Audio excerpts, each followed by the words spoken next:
Boss second day ప్లేలో ఎంతమంది టీవీలు ఆన్ చేసి కేఎల్ రాహుల్ డబుల్ సెంచరీ చేస్తాడు, ఇండియా 450 రన్స్ చేస్తుందని ఎక్స్పెక్ట్ చేస్తుంటారు. Out of 100%, 95% of Indian fans అయితే అట్లనే ఎక్స్పెక్ట్ చేస్తుంటారు. But that's the beauty of test cricket. మనం అనుకున్నట్టు జరగదు. All of a sudden things change అవుతాయి.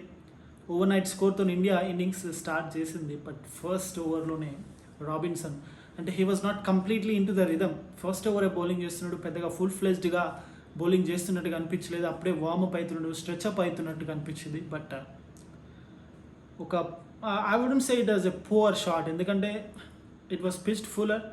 మనం ఫస్ట్ బాల్ ఆడినా కూడా బాల్ ఫుల్లర్ పిచ్ అయిందంటే జనరల్గా నార్మల్గా ఒక బ్యాట్స్మెన్ ఏం చేస్తాడు, tendency is to just drive it. But అక్కడ కొంచెం టెక్నికల్గా ఒక చిన్న ఇంపార్టెంట్ థింగ్ అనిపించింది. అది చాలా వరకు ఎవరు కూడా గమనించి ఉండరు.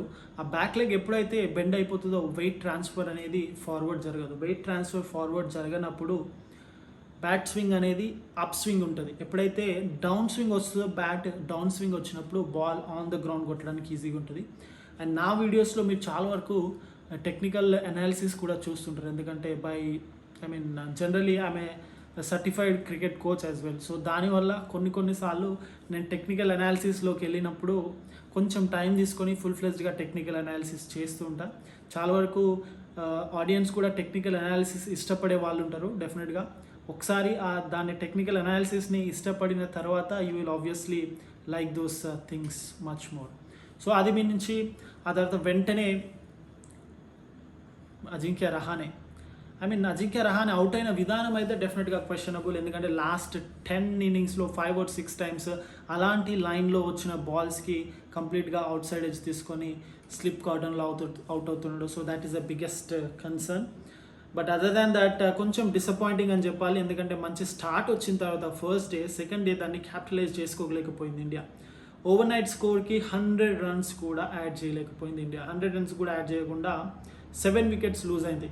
బట్ డెఫినెట్గా మనం ఇక్కడ మెచ్చుకోవాల్సిన అంశం ఏంటంటే ఆలీ రాబిన్సన్తో పాటు veteran bowler what is this Anderson man, 39 years old, 31st 5 wicket haul. ఎక్కడ రిథమ్ మిస్ అవ్వట్లేదు, ఎక్కడ లైన్ మిస్ అవ్వట్లేదు, లెంత్ మిస్ అవ్వట్లేదు, కన్సిస్టెంట్గా ఆ స్పాట్ని హిట్ చేస్తున్నాడు, ఆ స్వింగ్ లభిస్తుంది, ఆ సీమ్ కూడా వాబ్లింగ్ సీమ్తో బౌలింగ్ చేస్తున్నాడు. So very very very consistent. జనరల్గా బ్యాట్స్మెన్కి ఆ ఫామ్ని క్యారీ చేయడం లేదంటే ఆ కన్సిస్టెన్సీని మెయింటైన్ చేయడం చాలా వరకు ఈజీ అవుతుంది కంపేర్ చేసినప్పుడు బౌలర్స్తో. బట్ బౌలర్ కూడా ఇంత కన్సిస్టెంట్గా ఇంత లేట్ ఏజ్లో వెటరన్ ఏజ్లో అబ్సల్యూట్లీ అమేజింగ్. ఎందుకంటే ఫాస్ట్ బౌలర్కి అంత ఈజీ కాదు. జనరల్గా fast bowlers are injury prone bowlers, so తొందరగా ఇంజరీస్ అవుతాయి. బట్ ఆండర్సన్ విషయంలో he's out of injuries or maybe he's safe from injuries. ఎందుకు అని అనలైజ్ చేస్తే because of his fitness, because of his nature of the bowling.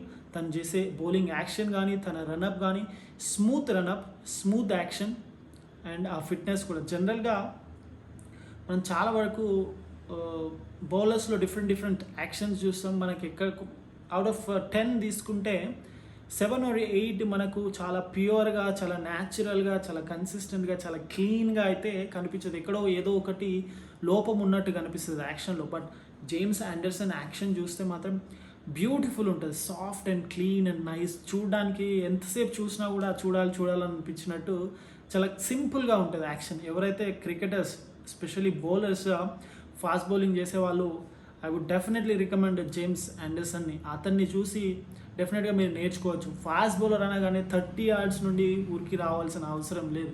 ఒక minimum రన్అప్తోని ఆ రిథమ్ని build చేసుకొని చాలా వరకు ఆ జంపింగ్, ల్యాండింగ్, లోడింగ్, ఫినిషింగ్ ఇవి చాలా ఇంపార్టెంట్. సో వాటి మీద ఎక్కువ ఫోకస్ చేస్తే డెఫినెట్గా you will get the face, you will have the control, swing ఉంటుంది, అన్నీ ఉంటాయి. సో కంట్రోల్ అనేది చాలా చాలా ఇంపార్టెంట్. ఆండర్సన్ విషయంలో ఆ కంట్రోల్ అయితే 100% ఉంది. సో దానివల్లనే తను 31st wicket 39 years oldలో 1950sలో అనుకుంటా సౌత్ ఆఫ్రికన్ బౌలర్ అంత లేట్ ఏజ్లో 5 wickets తీయడం. సో లార్డ్స్లో అనుకుంటా. So it was a wonderful bowling effort ఓవరాల్గా ఇంగ్లాండ్ నుంచి. బట్ ఇంగ్లాండ్ బ్యాటింగ్ కూడా చాలా చాలా బాగా స్టార్ట్ చేసింది. Rory Burns, Sibley, and then Zak Crawley ప్లేస్లో వచ్చిన హమీద్ ఈ టెస్ట్ మ్యాచ్లో. ఈ ఫస్ట్ 3 ప్లేయర్స్తోని ఇంగ్లాండ్ కొంచెం సతమతం అవుతుంది కన్సిస్టెన్సీతోని. But Rory Burns was looking very very confident, చాలా కాన్ఫిడెంట్గా కనిపించిండు. జస్ట్ ఒక్క రన్తోని హాఫ్ సెంచరీ మిస్ అయిండు. But once again Sibley disappoint చేసిండు. తన వీక్నెస్ అయితే దొరికిపోయింది ఇండియాకి. తను కనుక నెక్స్ట్ టెస్ట్ మ్యాచెస్లో టీంలో కంటిన్యూ అవుతే ఈజీగా తనని ట్రాప్ చేసేస్తారు ఇండియన్ బౌలర్స్. ఎందుకంటే ఆ field setup, short square leg, short mid wicket, ఇంకో ఫీల్డ్ పొజిషన్ని ఏమంటారో కూడా తెలియదు, దానికి పేరు కూడా లేదు. Just next to the non striker నిలబడి ఉండడం. సో ఈజీగా ఫుల్ ఫ్లెజ్గా సెటప్ చేసారు. But India have to thank Mohammed Siraj కనుక ఆ 2 క్విక్ వికెట్స్ 2 బాల్స్లో 2 వికెట్స్ తీసి బ్రేక్ త్రూ ఇవ్వకుంటే డెఫినెట్గా England was looking very very very solid. Sibley and Rory Burns, Sibley పెద్దగా రన్స్ చేయకపోయినా రోరీ బార్న్స్కి తోడుగా ఉంటూ మంచి బ్యాటింగ్ చేస్తుంది. But that was a very very good break through and అవసరమైన బ్రేక్ త్రూ కూడా. సో హ్యాట్రిక్ బాల్కి అయితే కెప్టెన్ జో రూట్ దాన్ని మంచిగా హ్యాండిల్ చేసిండు. ఆ తర్వాత షమీ వికెట్ తీసుకోవడం. But partnership Rory Burns and Joe Root ఇద్దరు కూడా చాలా మంచి పార్ట్నర్షిప్ను బిల్డ్ చేశారు. క్లోజ్ టు 100 రన్ పార్ట్నర్షిప్ అవుతుండే. బట్ అగైన్ మంచి వికెట్ సో షమీ నుండి. బట్ వండర్ఫుల్ బౌలింగ్ ఇద్దరు, మొహమ్మద్ షమీ అండ్ మొహమ్మద్ సిరాజ్. హైదరాబాదీ మియా తన హైదరాబాదీ సత్తా ఏందో చూపించిండు. అండ్ మోర్ ఇంపార్టెంట్లీ చాలామంది దీన్ని రికగ్నైజ్ చేసినరో లేదో, అవసరమైన టైంలో బ్రేక్ త్రూస్ ఇస్తున్నాడు మొహమ్మద్ షమీ. అండ్ తను బాల్ రిలీజ్ చేసినప్పుడు ఆ సీమ్ పొజిషన్ కూడా న్యాచురల్గా ఇన్ స్వింగ్ రైట్ హ్యాండ్ బ్యాట్స్మెన్కి లోపలికి వెళ్ళే విధంగా ఉంటుంది. So that is definitely a great asset for Mohammed Siraj as well. ఇండియాకి కూడా రెడ్ బాల్ క్రికెట్లో looks like a long term ప్రాస్పెక్ట్గా కనిపిస్తున్నాడు మొహమ్మద్ సిరాజ్. బట్ ఇంకా మేబీ కపుల్ ఆఫ్ వికెట్స్ తీసుంటే India would have been in much better position. ఇప్పుడున్న సిచ్యువేషన్కి కూడా ఐ వుడ్ సే ఇండియానే మంచి బెటర్ పొజిషన్లో ఉంది. Day 2 ముగిసిన తర్వాత కూడా కొంచెం shared sessions and couple of sessions England ఫేవర్లో వెళ్ళినప్పటికీ ఇంకా చాలా రన్స్ ఉన్నాయి England is behind lot of runs. Never know, third day India ఎట్లయితే సెకండ్ డేలో క్విక్గా వికెట్స్ లూజ్ అయిందో అట్లనే ఇంగ్లాండ్ వికెట్స్ లూజ్ అయ్యే అవకాశం లేకపోలేదు. లేదంటే England batsmen Joe Root and Jonny Bairstow ఇద్దరు మంచిగా సెటిల్ అయ్యి బిగ్ పార్ట్నర్షిప్ బిల్డ్ చేసినా కూడా ఆశ్చర్యపోవాల్సిన అవసరం లేదు. ఆ తర్వాత ఇంగ్లాండ్కి మంచి బ్యాటింగ్ ఉంది. ఈ మ్యాచ్లో మోయిన్ అలీ రావడం, ఆ తర్వాత వికెట్ కీపర్ కూడా ఉన్నాడు Jos Buttler, and then they have Sam Curran. So ముగ్గురు రికగ్నైజ్డ్ బ్యాట్స్మెన్ అయితే ఉన్నారు వీళ్ళిద్దరితో పాటు. సో ఇంగ్లాండ్ ఇండియా స్కోర్ని సమం చేయడానిక లేదంటే 300 రన్ మార్క్ దాటడానికైతే చాలా వరకు అవకాశాలు ఉన్నాయి. అండ్ ఈ గేమ్లో వచ్చిన ఇషాంత్ శర్మ, షార్దుల్ ఠాకూర్ ప్లేస్లో వచ్చిన ఇషాంత్ శర్మ పెద్దగా ఎఫెక్టివ్గా కనిపించలేదు. అంత పేస్ లేదు, అంత స్వింగ్ లేదు, అంత మూమెంట్ లేదు. బట్ అది చూడాలి ఇండియా ఎట్లా యూటిలైజ్ చేసుకుంటుందో. స్పిన్నర్కి అయితే పెద్దగా ఇప్పటివరకు ఎట్లాంటి సపోర్ట్ అయితే లభిస్తలేదు. బట్ బ్యాటింగ్లో రిషబ్ పంత్ అండ్ రవీంద్ర జడేజా ఇద్దరు కొంచెం పార్ట్నర్షిప్ బిల్డ్ చేసేలాగా కనిపించారు. బట్ అన్ఫార్చునేట్గా రిషబ్ పంత్ అవుట్ అవడం.